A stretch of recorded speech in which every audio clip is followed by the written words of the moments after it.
I've been working a lot with with spaces, physical spaces, but then also with this kind of like ways we inhabit and experience the spaces. When I had the opportunity to create something for a digital space, my first idea was to try to make something that could also function or could also somehow exist in a in an actual space as well.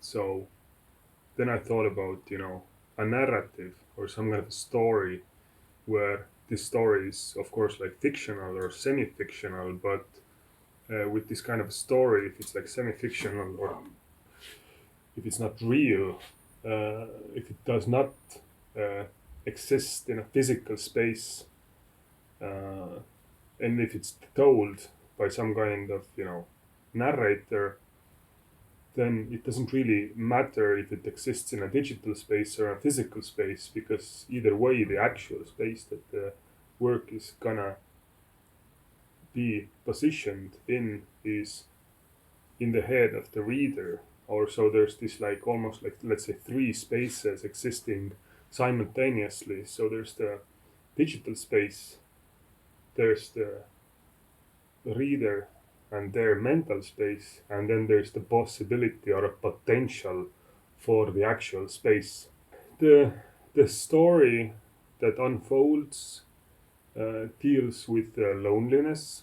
I've been really interested in how we give spaces kind of like subjective feelings, because in some sense, like a space or a volume does not contain in itself anything emotional, but through like cultural, social, and personal experiences, we start like you know pointing at details like a hyperlink in digital space or a footnote in a book, where this like we point at something and say like this means that, or this has these attributes that I can connect to, let's say, something else. I've been really interested in how I see, and how others as well see, and I've talked about it with like friends of mine and so on as well. Certain aspects of a space are really tense with information. These kind of almost like cheesy examples of like an empty bedroom, a dining room after the guests have left, the silence in the dining room after the guests have left, an empty street in an otherwise busy city where like one yellow sodium vapor lamp is highlighting one area.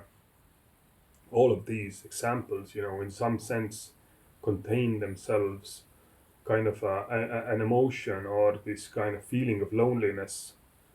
So I've been trying to go like further and see like, are there certain forms, details, and actions that we do in our everyday environment that also contain like more subjective feelings.